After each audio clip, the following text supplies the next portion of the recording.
How you doing? Welcome back to the channel. I put a question out recently on Facebook of topics that you might like to have discussed. Two of them that came back was about closing down techniques and to avoid burnout. So first of all, um, I will say the way I do things may not be the standard of way that you've come across before or you do yourself. And any of these things as well, this is what works for me and this is how my mediumship works. That's the viewpoint I look from. And so all I ask is take it on board, try it out, tweak it and make it your own. Your mediumship should be your own as well. Don't try to copy someone else's method exactly, because it needs to be as unique as you are with your mediumship and your ability. But for closing down technique, I keep it very simple. Now I keep it very simple. Before I used to go through a whole complex things of bringing down energy and reducing it in my mind of each chakra and bubble of light all around me, and that I don't do any of that anymore. When I have someone come for a reading or when I go to do a demonstration of mediumship, as soon as I finish that reading and I say goodbye to the client and they walk out of the room and I walk out of the room, that's it. That's me closed off. That I don't get any contact from spirit afterwards, because it's in my discipline in my mind. That's the end of it. It's simple. It's straightforward. I've seen a documentary with Lisa Williams, and she metaphorically, sometimes physically does it. It's like cap on and cap off. When she's working, the cap is off. When she's not working, the cap is on. So if a metaphor you use for yourself, do. But simply like I open up and it's just I have a cup of coffee, I put my prayer of intention out to spirit, and I see them walk into the room about half an hour before their loved ones arrive physically, and then they just there for a moment, and then I don't see them again till the loved ones arrive. But at the end of the reading, I just say thank you to them, thank you for allowing me to be their spokesperson, and that's it. Simple as. If you believe in this construct in your mind, you're constantly connected. Well, you're open. Your mind is going to fill in the blanks. Your mind is going to manifest more things there, and your imagination is a wonderful thing, and it'll create more. That I can't disconnect. There's more voices there. But if you allow yourself to believe a very simple nature, that as soon as you finish your work, that's it. You don't have any lingering on spirits that are nothing related to you whatsoever. So when I leave that reading, leave that room, don't even hear from my own family or my own guides or team and that, because I choose when I open up, I choose when I close down, because you're always in control. There's a misconception out there, and I say I'm blunt when I say this. There's people out there that don't do any training whatsoever, and they say some terrible things which are completely inaccurate and wrong. Mediumship, you're in control all the time. You say when the conversation happens, when the conversation stops. Spirit said to me before that would you like us to talk in your ear 24/7? When I said I want to hear them more clearly, I said no, I don't, because I want my time as well, and they respect that. They don't. So you are in control all the time with your mediumship. So if you want, and if it helps you to begin with, just to ease the mind, calm your breath down. See yourself stand back more closely in line. If it helps you, if you see yourself more expanded in one way and energy wise, as you breathe in, bring that focus back to the body, bring it back to the heart center, if that helps. But allow yourself over time to examine, explore. Just simply walk out the room, that's it, done, my work is done. keep it very, very simple. Um, Mediumship is only complicated as you make it.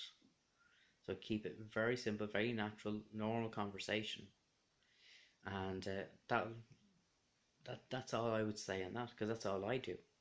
Said at the end of a demonstration, I step off platform. That's me done. I don't kind of hear spirit again. I don't see them. I'm in work mode, and then I'm not in work mode. So it's allowing yourself to get to that mindset that that's it. There's nothing else there for me at that time. This is my earthly life now. But it's your belief within that is important, and then allowing that to just be normal. That is like you're dialing in, you're making the connection, and then you're hanging up the phone. That's the way I do it, and have done for the last, God, I'd say 7-8 years. The first few years it was energy balls and chakras kind of being enhanced and as an empowered, and then deflating the power. And have I done this technique? Have I done that technique to close off? Not needed. Not needed whatsoever. And it made it so much easier to understand and do. So I hope that helps in a little viewpoint on the way I look at closing down, because just keep it very, very simple. With regards to burnout, now it's exactly what you may mean by that. I limit myself, if I was going to do a group of readings, not that I do it very often, for absolute 5 max, and be half hour each. I've done it myself to begin with years ago, that a reading used to go on for over an hour, which is too long, far too long, because you can a tendency to dip into the psychic then and step away from the connection with spirit. If you think about it, one spirit person to hold on that connection to one medium for an hour is a lot of power to be used. And as good as your power is, and as good as the communicator is, that's difficult to hold on to for that stretch of time. It may last the hour if you had several communicators coming through, because they're alternating and they're building the power back up, and they might step forward again. But burnout, it's down to you. It's nothing to do with spirit. At the end of the day, it's how you discipline yourself in your work, be it healing, be it even inspirational speaking, kind of putting pressure on yourself, because again, it goes down to our human side too, our emotional level, our mental level, our stress level, and all these things on a human side affects the soul level too. And it's being energized, being invigorated in your work. You should never feel depleted doing this, because the energy of the spirit is strong, it's loving, it's nurturing, it's unending. So it should always leave you that little bit of elation, or feel a little bit of calmness, serenity, whatever word you want to put on it, a bit of tranquility. But it should never deplete you. It's your mindset is what will deplete you. And putting focus on that I have to get all this right. We're human. We get it wrong. We pick up a phone. We miss words that are being said in a normal phone conversation. I can get a little bit lost in translation in that way, even on an earthly phone call. So doing it on a spiritual connection, you take your time with it and work it bit by bit. Don't put pressure on yourself, because gradually that will build and become a second nature. That, like, it took me, God, nearly 10 years to actually be able to hear them more clearly. So like it's not something that happens overnight. And some people get frustrated that, oh, I'm putting this time and effort into it and I'm just not hearing or not seeing, or I'm not really feeling anything. Everyone's different. Some people hear, feel and see more than others. And so it's about uniqueness of your mediumship. But for me, as I've talked about in other videos, um, doing something that energizes you, going for a walk, baking, listening to music. And that, as I said, before I do a reading, I have a cup of coffee, watch TV for half an hour. It tunes my mind out of anything else. I'm just relaxing. When you're relaxed is when the mediumship becomes more accessible to, because some people may have had the experience of just as the moment they're waking up or the moment they're just about to nod off and go asleep, they're aware of spirit. You're relaxed, and that you're drifting. So it's like you're trying to get to that state in a very controlled way. You're meaning to do it as well by just relaxing and zoning out. And you're still engaging in this world, but you're aware your mind is just tipping into that next side of life, and you're aware of the communicator begin to walk close to you. Where burnout, it's to do with, again, as I said, the human side. So putting pressure on yourself, being anxious that you're not getting it right, or you don't feel anything's going on with your mediumship and your development. One thing I've learned over the years, you may not see things happening or feel things happening with your development, but so much is going on behind the scenes as well. It's the construct, the manifesting of the power that is there for later on in your development when that happens. So I said, I do my own way of building power is I work out, I go for runs, I'm energizing my body, I'm allowing my mind, my emotional self to feel freer.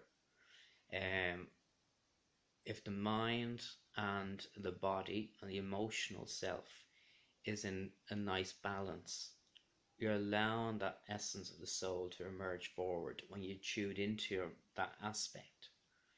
So I'm not saying join a gym or that go run and do a marathon like I'm doing, but find your technique that gets you that same method, that gets you into that same state of mind. It could be painting, drawing, singing, whatever it may be, that allows you to open up, that energizes you, because that's what's needed. Allowing you mentally, emotionally being energized. There is talk that is said from other mediums I know who are bigger into the nutrition than I am, and I look at that aspect for me, but they see like certain things, caffeine might affect their mediumship. I know I can't have any caffeine when I go to do trance mediumship because it stimulates the mind too much. You need to be in a more passive state of being. But I have coffee then, as I said, before reading and for a demonstration.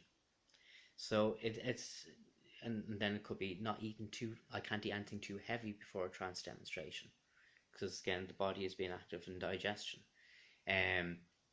So it'll be something like a salad or something like that. So it's like sometimes the nutrition becomes a part, and something I don't think is talked about too much. And mediums have a tendency to be, we're sitting around all the time, majority of the time, doing our work. So it's about having that little bit of just mindfulness of that. You don't need to do anything major. Just go for a nice brisk walk. If that helps you before going and doing readings or going and doing healings, even if it's only for 20 minutes, try that out. To again, just listening, play music, whatever that may be, just something that energizes you mentally and emotionally, because that's important. Find what your triggers are to elate, because when you feel that elation within you, that is when you can help bring that connection about, because you're bringing that closeness to your own soul self, which helps then bring awareness of the spirit. So I hope those two things are applicable to you. I hope it helps. And I'll look at doing other aspects then of the next while. I'll probably try to do one video a week. Okay, so until next time,